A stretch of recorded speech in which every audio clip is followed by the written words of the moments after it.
Hey, welcome back to the channel. Just out on my last night here in Budapest, doing a bit of reflection, picked up a few souvenirs. Figured it would be a good chance to come take one final walk around the city, see it from a new perspective. Let's go.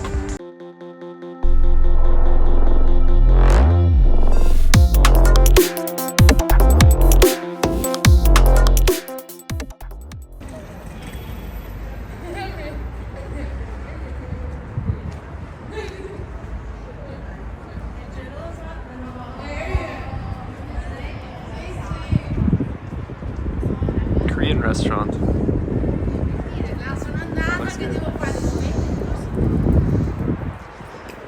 I miss Korean food. I miss Colombian food. It's funny, the more you travel around the world, the more you develop tastes for certain types of food. Thai food, now that I think of it as well. Oh man. So many good cuisines all around the world. It's hard to pick just one country, honestly, to live in forever, but I guess that's the mission with all this traveling, kind of discovering what you like, where your ideal place is. And honestly, Budapest has been a very nice surprise. It won me over for sure.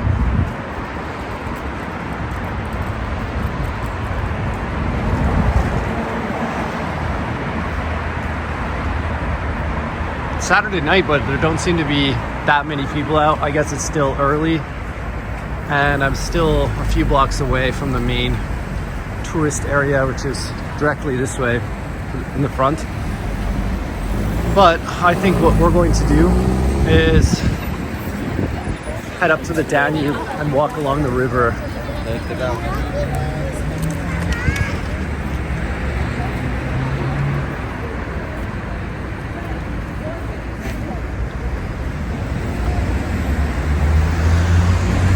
We'll do a little bit of walking in the city, then we'll cut over and we'll walk back along the river.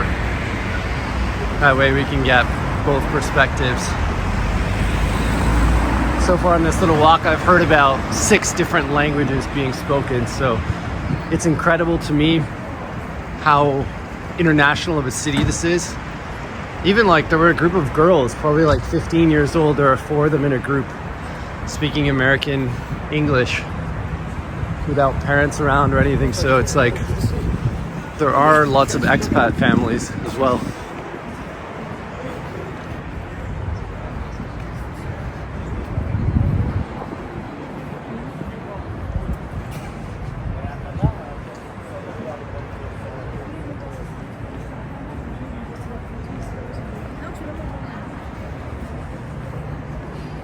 It's a funny thing when you're in your home country and you get caught up in politics. You hear all the people complaining about foreigners in their country. It's the complete opposite when you start traveling. You realize it's funny being conscious of that, and I am as an expat. Like, you have to really adopt to the place you're in, respect the local customs, and be a good traveler or expat. Because you are really conscious. There are some people in every place, of course, that don't want you there. And when you experience that for the first time yourself, traveling, you realize, how it's right to treat people the same way you want to be treated when you're in other places. It doesn't feel very good. But yeah, here, so far on this trip, we spent a lot of time in Serbia, and I know there are a lot of international visitors to Serbia. Locals would tell you the same, but I think like all of these countries in this area of the world, they're a lot more frequented in the summer, like the prime summer months. Then we went to Romania.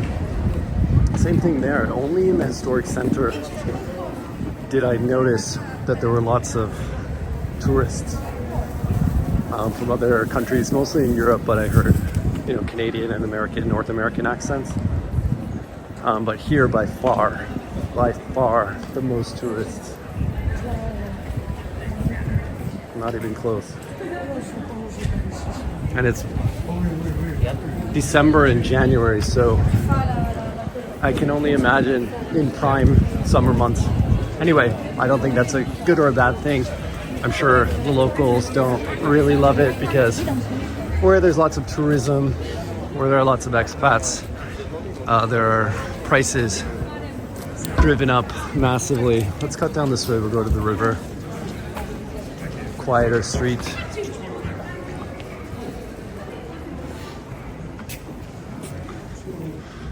But yeah, a few observations about the city. It's beautiful. It's an incredible city. Bucharest in Romania was a beautiful city as well, but this has all the elements of Bucharest, plus a more historical vibe, slightly better architecture. If I'm being objective, I did love Bucharest. I loved everything about it, but just here having, I don't know, slightly better architecture, more of that historical feel, and then the fact that it's on the river with the bridges and the hill on the other side that you can go up and get that bird's eye view of the whole city. It's an incredibly beautiful city.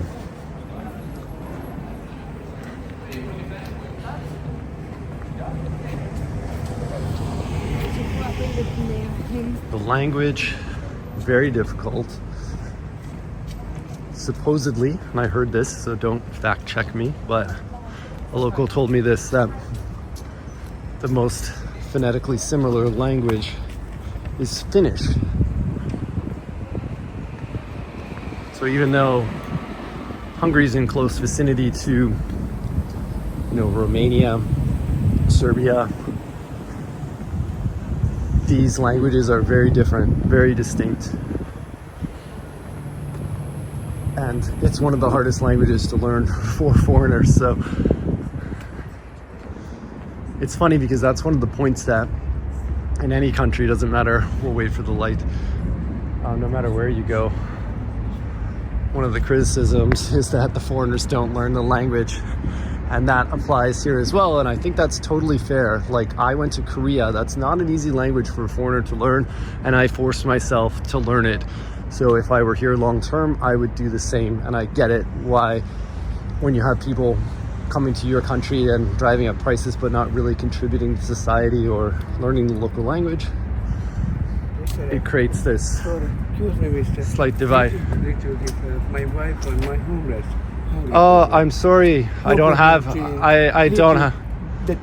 I'm very sorry. I actually don't have any coins or. I'm sorry. I literally don't have any. I spent all my cash last week. I actually planned. So that's another point. I would have given him something if I had it, but I literally don't. We spent our last money on souvenirs because we wanted to get rid of it. But yeah, this city. Another observation that reminds me of, you don't need cash.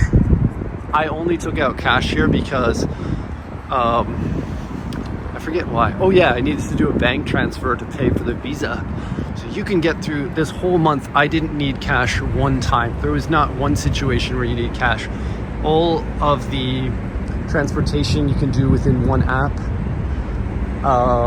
All the supermarket, obviously every store you can pay. So super convenient, super modern. And I feel that I didn't have a coin to give him, but I don't even have like the smallest coin. Taking this beautiful night view, it's completely different from the daytime. Let's get a zoom here on Buda Castle up there. That's beautiful. So from up there, the view is up this side, which is Pest. It's incredible. The architecture here has blown me away. And people make comparisons to Vienna, which I know is only a short train ride away, maybe 2 hours or 2.5 hours. I would love to visit one day as well. But yeah, wow, what a stunningly beautiful city. That's the chain bridge where we visited. We walked across, right up there, all lit up at night. That's beautiful. And then I believe that's Matthias Church up there, where we did a photo shoot on New Year's Eve.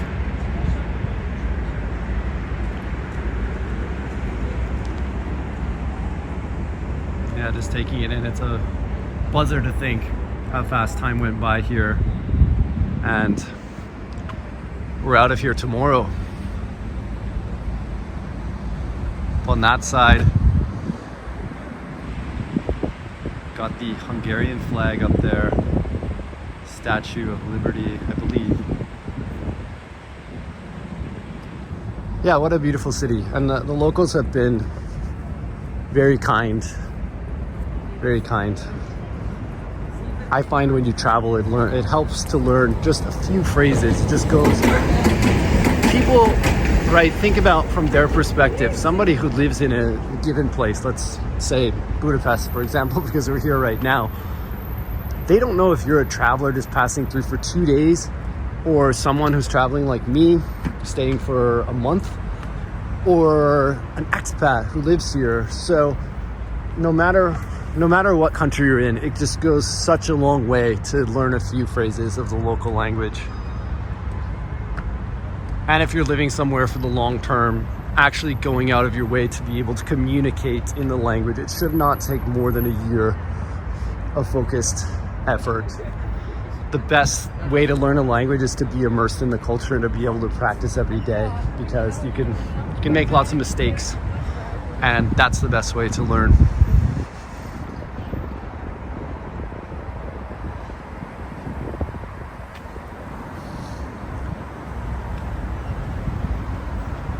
Beautiful Danube River. We actually did not get to take a river cruise, which I wanted to, but we did plenty of walking around the city, and we walked across the bridges. I think we've walked across them all on this side of the city. So we got all the perspectives of the incredible architecture. It would have been cool to take a cruise, but I didn't even remember until last night. I thought of it, and we're off tomorrow.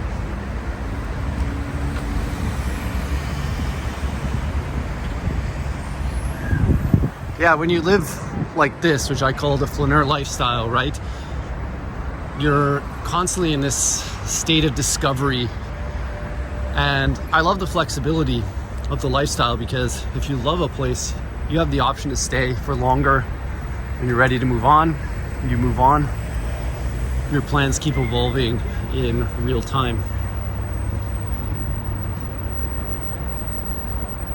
And based on the way I do things, so I use a notes app. A lot of people use Notion. I use Notion for work-based and daily checklists, but I use Bear for more detailed note-taking, anything that I'm learning in a place, almost like a journal. That's what I use that for. And I find it super beneficial to document my notes according to the place I'm in. Almost like a spatial-based learning. So all my notes are categorized that way. How do we cross here? All my notes are organized that way. So it's like Budapest. I had one in Belgrade, Serbia, Bucharest, Romania. And typically I'm in a place for a month or longer. I prefer to be anyway. And so it gives you ample time to take down notes and, process things while you're there. And it's incredible. I use that. I've developed a daily writing habit while I'm here, while I've been in Europe, which has been great. And that note-taking process for me is super helpful to come up with ideas or to know what to write about. And also just posting on X, Twitter, as an outlet for sharing some of those more condensed ideas around the place we can cross. So yeah, I love that. That you can take all these lessons from travels, or even if you're not traveling, just from your day-to-day life, document them in notes and then process them out into writing and video topics. So one thing I've thought about this month while here that's new is just this format of videos. I like it because it's easy for me and it's an easy commitment, because I just have to go out and I record and I keep the camera continually rolling, and then the editing process does not take that long. But there's all these things that go into creating videos that a lot of people don't realize. Like, just to download the video after you've set it up, you need to have your hard drive ready. It takes, you know, it could take 30 minutes just to export the file. You put it on your hard drive, you upload it to YouTube, that's another hour. Then it has to process the highest quality, that's gonna take a few more hours. Just, it's very, very heavy in terms of disk space as well, so you need the proper setup. I don't know if this is ever gonna change. Maybe I need to press the button. That's why. But yeah, it's very time intensive and resource intensive. So this for me is an easy way to document more of my travels, and that's how I started. I just wanted to document my travels. But I'm really realizing more and more with this daily writing habit that there's a lot more I want to share and talk about. And you know, I don't know how to explain this well, but I just don't think people consume this type of content start to finish. I just don't think there's the attention span for it to come and walk along and sit down. I think people would, you know, I saw these walking videos and I saw someone else doing them that I really liked. And I think when I consider it more, people are just putting it on in the background and kind of watching it like in their living room as they're doing something else. Sì, ma se oggi non potevo reagire.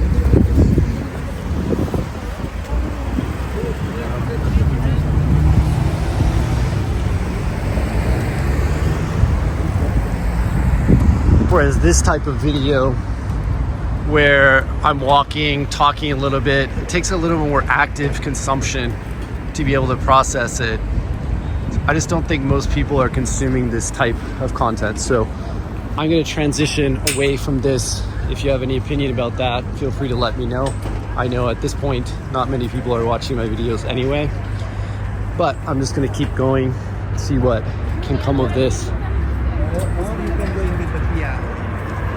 My girlfriend and I, we talked about that. We made a decision. We just want to document our travels for us. And if other people like it or find it interesting, then hey, that's a bonus. But at least these are our memories. And you know what sucks is I've uploaded, I think, 70 videos. I just realized that I've been exporting them in like HDR when they should be in SDR. And they look good on my computer when I'm editing them, but then when you upload to YouTube, it's like changing the color formats. They're all like whited out and the colors look terrible. And I just realized that because I typically edit and then I look over it and then I just am confident that it's good to go, and I upload it on YouTube. But I didn't realize the quality was so terrible. So yeah, I fixed that in the past few. And that's something I want to work on going forward, better quality.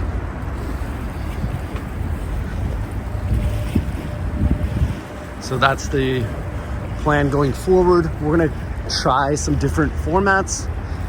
We're going to move away from this type of long walking video. I'm going to still record them because these are my memories and I'm going to keep them myself. And plus, I love the footage from them because you can edit it into other formats of videos and super useful. So we'll see. I might still upload from time to time, especially if other ones are taking longer or something in the meantime, but not at the same frequency that I am now. We're going to try to record more of our day-to-day life, or involve more dynamic shots and try to get a little bit more creative, because what I've realized, I really love that creation aspect of things, of video, of writing, and I want to use more of that part of my brain. So a little more dynamic, yeah, trying to experiment. And photography too is a big passion of mine that I realized while I was traveling. So videography too, just the opportunity to edit in a fun, unique way, take cool shots of the city, really showcase it better than I am now. That's my goal going forward.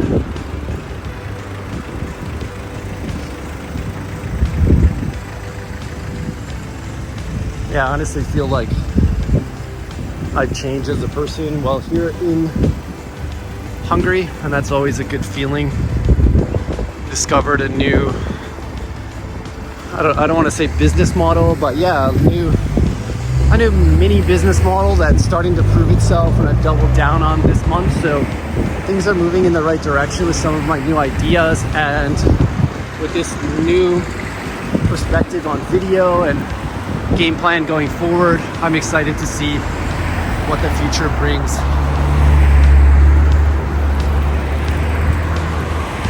So yeah, we actually shot one of these new formats of videos the other day. I just don't know how long it's going to take me to get edited, but I'm going to put that up once it's ready. Should be fun.